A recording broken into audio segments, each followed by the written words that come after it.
Bonjour à toutes, bonjour à tous.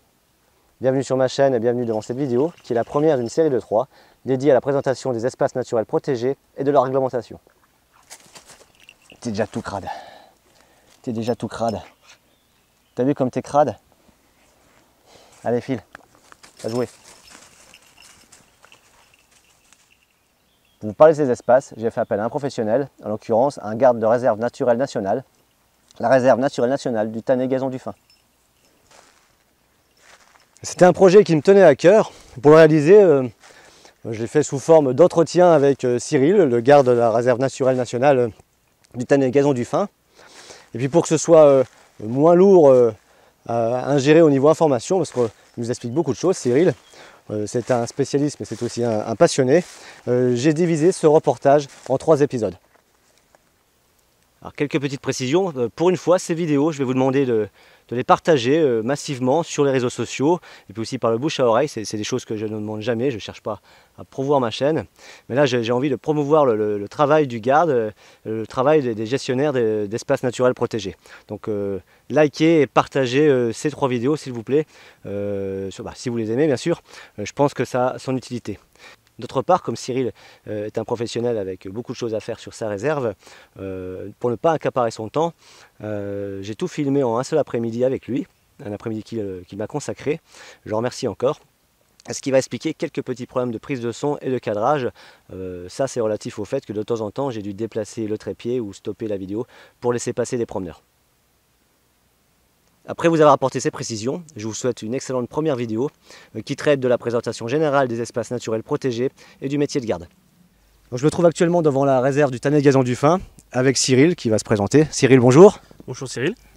Donc, je suis garde de la réserve naturelle du Tanay-Gazon du Fin depuis 2013 et spécifiquement je suis aussi salarié du Conservatoire d'espaces naturels de Lorraine qui est gestionnaire de cette réserve naturelle. D'accord. Tu es originaire du coin? Oui, je suis originaire de la vallée de Saint-Dié. Alors on va parler du métier de garde un peu plus tard. Là on va aller sur la réserve et puis on va commencer par parler des espaces protégés si tu veux bien.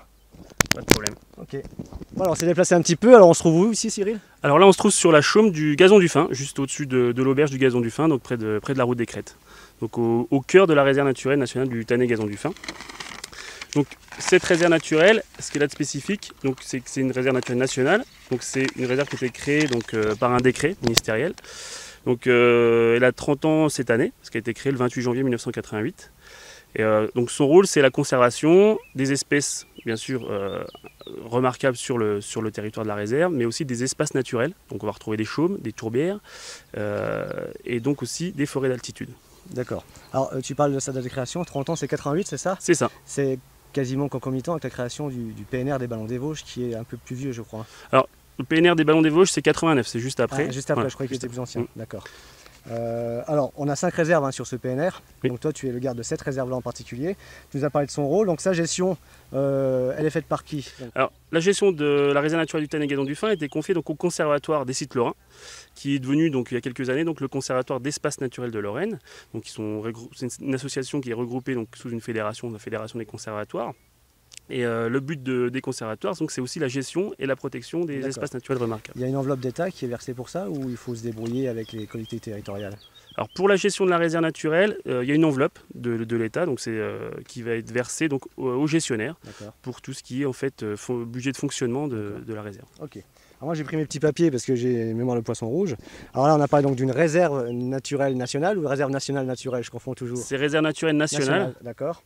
Il existe aussi les réserves naturelles régionales, qui ont été créées en 2006. Donc la première a été créée d'ailleurs en Lorraine. Et eux c'est un budget régional. C'est ça, donc c'est un budget régional, mais après on peut aussi, les réserves naturelles peuvent aussi solliciter d'autres partenaires financiers ou techniques. Alors là c'était une de mes questions, donc la différence entre les RNN, donc ici RNN, les réserves régionales. On a aussi des zones de tranquillité, des espaces biotopes protégés. Par exemple le Tenchel, on sait qu'on est sur d'abord historiquement une zone de tranquillité qui est ensuite basculée en espace biotope protégé. Tu peux en parler un peu ou c'est... Oui, c'est ce qu'on appelle un arrêté de protection du biotope, un arrêté préfectoral de protection du biotope. Donc c'est un rôle du préfet. C'est le préfet qui a pris cet arrêté. Donc pour Tanenchel, c'est dans le Haut-Rhin. Et ce type de protection est pris par un arrêté préfectoral. D'accord. Alors quand on parle de biotope, réserve biologique, etc. Donc si on rentre un peu dans le détail, on va dire, du fonctionnement de la nature, si moi j'ai bien compris, si tu me corriges, hein, le biotope, c'est ce qui va permettre, par exemple, un biotope favorable à certaines espèces vont permettre à ces espèces de s'implanter, de revenir ou de se développer, le cas échéant, si elles y sont déjà, à moyen, voire à long terme. C'est l'objectif. Hein. Et l'objectif premier, donc, quand on a un arrêté de protection du biotope, c'est justement de faire un arrêté, donc de mettre en place une réglementation pour une ou plusieurs espèces qui peuvent être présentes sur un espace protégé. D'accord. Et l'intérêt pour l'être humain de protéger ces espaces à moyen et à long terme? C'est aussi penser aux générations futures, hein, bien sûr, en premier lieu. Et puis donc, la vie aussi serait bien triste sans toutes les espèces qu'on pourrait rencontrer aujourd'hui. Et puis on a aussi peut-être devoir de conserver ces espèces pour le fonctionnement de ces espèces aussi, parce que on n'est pas les seuls habitants sur Terre, il ne faut pas l'oublier. Et elles ont le droit d'exister comme nous, et surtout qu'elles étaient là bien avant l'arrivée de l'homme. D'accord. Alors, pour un petit mot aux utilisateurs de la nature, hein, que ce soit les randonneurs, les gens qui font du bushcraft, les amateurs de survie, ils se retrouvent souvent dans des panneaux d'interdiction qu'ils ne comprennent pas toujours. On se mettra tout à l'heure devant un panneau, puis on détaillera. Ce qu'on doit leur dire finalement, c'est que ne serait-ce que sous le PNR, je parle de ce que je montre le plus souvent dans mes vidéos, hein, le PNR des Ballons des Vosges, on a plusieurs types d'espaces protégés. La différence, elle peut se trouver donc au niveau de la gestion de ces espaces, des collectivités qui gèrent. L'essence même de leur création peut être différente, mais au bout du compte, c'est toujours des projets d'avenir. C'est ça. L'objectif premier, même s'il y a plusieurs types de protection, même s'il y a plusieurs acteurs sur la protection des milieux naturels, c'est toujours pour l'avenir et c'est toujours pour la protection des espèces. Alors après, le réglementaire, c'est aussi l'intérêt, c'est de la protection qu'il y a derrière. Hein. C'est pas juste pour embêter les gens. Voilà, on comprend bien. On le reverra tout à l'heure dans le rôle du garde. Hein. Tu n'es pas le seul, on va dire, vigile de la nature. On a d'autres agents territoriaux, nationaux qui peuvent intervenir avec des missions communes avec toi ou complémentaires. C'est ça. Donc on pourra un petit peu revenir dessus, mais voilà, on est plusieurs à travailler. Donc il n'y a pas que la partie gestionnaire d'une réserve naturelle, il n'y a pas que le gestionnaire de la réserve naturelle qui va intervenir sur le respect de la réglementation. Il y a d'autres organismes, d'État ou d'autres partenaires qui vont pouvoir nous donner un petit coup de main aussi. Il y a un truc qui m'attire l'œil là, enfin moi ça m'attire l'œil parce que je m'équipe en conséquence, c'est ces chicanes. Moi j'appelle ça des chicanes de pâturage. On parle donc de réserves, d'espaces protégés. On demande aux gens qui utilisent, en tout cas qui jouent de la nature, de faire des efforts de respect. Je pense que c'est déjà le cas pour certains propriétaires terriens, des gens qui possèdent ces terres et qui acceptent de jouer le jeu de la protection finalement en mettant sur leur territoire d'exploitation des espaces protégés. C'est un peu le cas ici il me semble avec les gens qui gèrent l'auberge en bas. Alors, ici, il ne faut pas oublier, sur cette réserve naturelle, on est sur 2 propriétés privées. L'ensemble de la réserve naturelle est situé sur des propriétés privées. Donc, c'est une indivision d'un côté, donc partie sud, et une autre indivision partie nord, donc, notamment ce qu'on appelle l'indivision des hospices de Nancy. Donc là où on se trouve. Et l'aubergiste n'est pas propriétaire, il est juste locataire sur la réserve naturelle. Mais ces acteurs ont joué le jeu. Et même pour la création de la réserve naturelle, ils étaient bien présents pour la création de la réserve naturelle. Ce qu'il ne faut pas oublier, c'est qu'il y a des activités qui ont lieu sur cette réserve. Alors même s'il y a beaucoup de randonneurs qui fréquentent le site, qui ont l'impression que c'est un espace de liberté, ce qu'il ne faut pas oublier, c'est qu'il y a d'autres activités comme l'agriculture. Ici, on a un espace qui est pâturé. On a d'autres activités qui ont lieu avant la réserve. Et donc il y a tout ce respect aussi de la réglementation est fait aussi pour le respect de ces activités. C'est le ressenti que j'ai notamment sur le Tenchel, on en parlait tout à l'heure, parce qu'on a vraiment plusieurs acteurs qui ont fait des concessions, chacun à leur niveau. Il y a un retour économique pour certains, mais il y a quand même une volonté d'avenir pour tous en faisant des concessions sur l'usufruit immédiat de ce dont il pourrait jouir. Enfin, c'est la sensation que j'ai quand je me promène. On a des aubergistes, des agriculteurs qui jouent le jeu de la randonnée, laissent passer sur le pâturage. En échange, c'est bien de ne pas faire de hors-piste et pas aller marcher sur le terrain des gens, en gros. C'est ça. On va bouger, on va aller voir un peu plus loin, puis on va aborder le thème. Alors, le prochain thème, toujours sur mon petit papier, c'est le métier de garde. C'est ça. Alors Cyril, on est où là? Alors là, on est sur la tourbière du Gazon du Fin, donc un peu plus haut que la chaume du Gazon du Fin. Et c'est la plus grande tourbière du massif vosgien qui est protégée. Donc cette tourbière a une superficie de 70 hectares. Donc c'est une tourbière un peu spécifique aussi. C'est une tourbière ce qu'on appelle une tourbière de couverture. Elle va recouvrir le relief en fait. D'accord. Donc je l'avais déjà présenté dans une vidéo. Alors moi je m'étais basé sur le panneau, pas sur des connaissances professionnelles. C'est un endroit avec une ambiance un peu particulière. Je disais tout à l'heure, moi j'aime fréquenter ce genre d'endroit en hiver. C'est pas la même couleur, mais c'est autre chose. Alors, on va parler maintenant de ton métier, le métier de garde de réserve. Alors, ton recrutement et ta formation.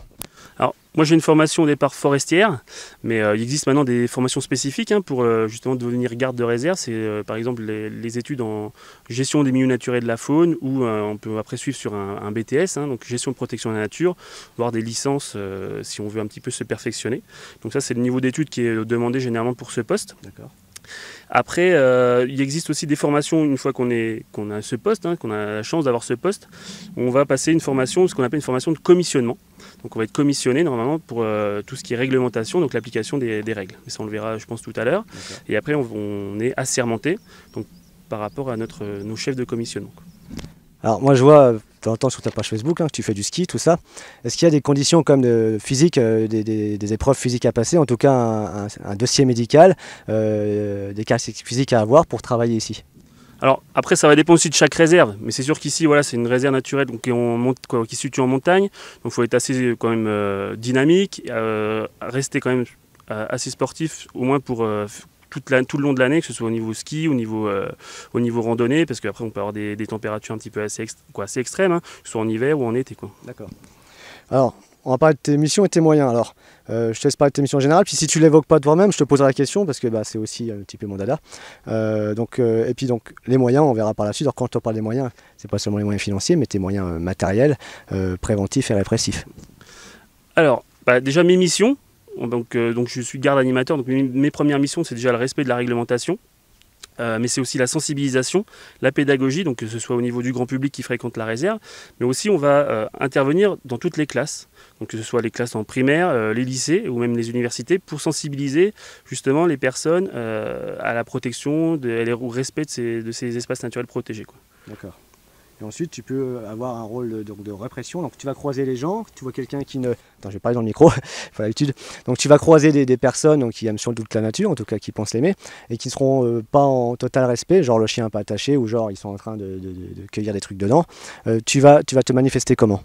Alors, ça va dépendre de chaque situation. Chaque situation est différente. Moi, je tire. on va déjà plutôt partir sur de la pédagogie, déjà savoir aussi si la personne sait où elle se trouve, si elle connaît la réglementation. Après il y a des infractions où forcément on ne va pas faire de pédagogie, parce qu'il y a quand même pas mal de panneaux qui sont installés à chaque entrée de la réserve, et il y a des choses qui sont pas permises, et on va partir sur de la répression. Donc soit c'est par timbre-amende pour certaines contraventions, ou soit par procès verbal pour d'autres. Et après, il y a aussi, on peut avoir la possibilité aussi de faire des saisies du matériel qui peut avoir, ou le matériel qui était utilisé pour commettre l'infraction, ou de réaliser les auditions, et du coup là on partirait sur des procès-verbaux. D'accord. Alors justement, donc avant de parler répression et tout, on va quand même parler aussi de choses plus agréables, enfin quoique. Est-ce que tu peux participer? Ici on a donc sur le massif vosgien, moi je connais au moins 2 PGM, celui de Rhodes, et puis celui que je connais mieux, celui de Xanru-Langemer. Est-ce que tu participes à des missions de recherche de personnes qui se seraient perdues dans ton territoire? Alors ça m'est pas encore arrivé, mais par contre on fait quand même pas mal de tournées interservices. Alors, ce qu'on appelle tournées interservices, c'est les différents services qui peuvent participer justement au respect de la réglementation. Alors forcément eux ils ont aussi un aspect plus sur la sécurité. Mais on fait donc des sorties avec le PGM de Xanru. On fait aussi des sorties donc avec l'Office national de la faune sauvage et de la chasse, donc l'Office national des forêts bien sûr, et donc tout ça, ça va permettre aussi d'avoir une cohésion entre différents acteurs de la protection. On va enchaîner parce qu'on parle de la répression, des préventions, etc. On va aller peut-être un peu plus loin, se promener. On voit qu'on a un panneau, là on va en voir un plus gros là-haut, c'est ça? C'est ça. Et on va détailler un petit peu tout ça, là, c'est réglementation. D'un extrait de la réglementation. D'accord, et puis plutôt que d'être en moralisateur, on expliquera le pourquoi surtout. Fin de ce premier épisode, j'espère que vous y avez découvert des choses intéressantes, en tout cas ça a été le cas pour moi. Une fois encore, je vous invite à le faire connaître, à partager cette vidéo. Et puis ensuite, je vous donne rendez-vous dans l'épisode suivant où là on traitera de la réglementation des espaces naturels protégés. Et on va voir par exemple un petit peu la réglementation, ce qui concerne les chiens et les bivouacs dans ces espaces. Et pour l'heure, cette vidéo est terminée. Je vous remercie d'avoir regardé et je vous dis à une prochaine.